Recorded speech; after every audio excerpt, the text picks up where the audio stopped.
On a moonless night, when the ocean surface was a dark, undulating blanket, the small fishing village of Eldermire lay shrouded in an eerie silence.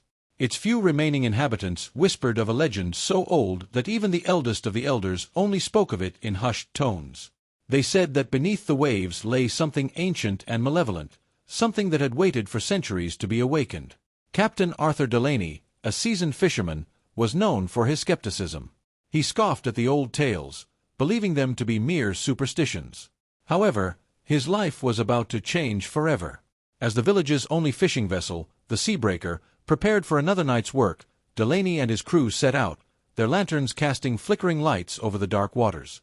The crew was a mix of hardened sailors and inexperienced youths, all eager for the promise of a bountiful catch. Delaney's first mate, Samuel, a young man with wide, curious eyes, was particularly excited about tonight's voyage.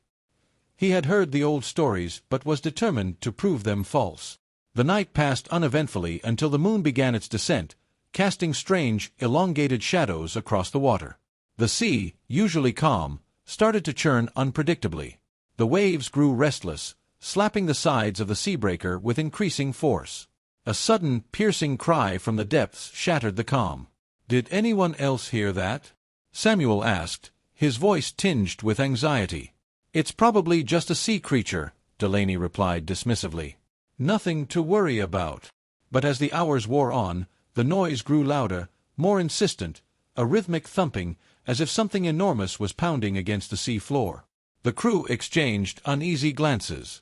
The sea was no longer just turbulent, it seemed to be alive, pulsing with an unnatural energy. Delaney, determined to prove the old stories wrong, decided to investigate the source of the noise. The crew reluctantly followed as they lowered a small dinghy into the water. The noise grew louder as they rowed further from the Seabreaker, until it became a deafening roar. Samuel, trembling, pointed to a dark shape emerging from the murky depths. "What is that?" he whispered.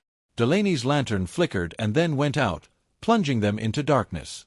The dark shape continued to rise, a grotesque undulating mass of shadow and seaweed. It seemed to defy the very laws of nature, moving with an unnatural grace and purpose. The crew's panic was palpable as they rowed back towards the Seabreaker. The sea around them bubbled and frothed, and a cold, slimy substance clung to their skin. As they reached the vessel, they found it eerily quiet. The usually bustling boat was empty, its crew vanished without a trace.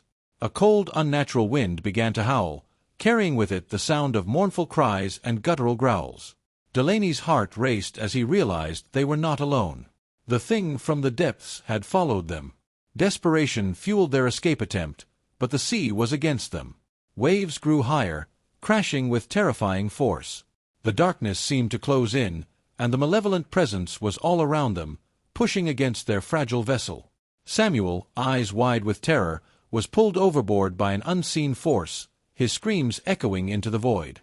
Delaney clung to the wheel, struggling to steer the boat through the chaos. His mind raced as he remembered the old legends, about a forgotten sea deity, a creature of nightmares that fed on fear and despair. As the Seabreaker was engulfed by a massive wave, Delaney felt a cold grip on his soul, the essence of the ancient terror they had unleashed. The next morning, the village of Eldermire found the Seabreaker washed ashore, its hull battered and broken. There were no signs of the crew, only an eerie silence and the faint echoes of their final cries carried by the wind. And so, the legend lived on, a grim reminder that some stories are not just tales, but warnings of the darkness that lies beneath, waiting for those who dare to disturb the abyss.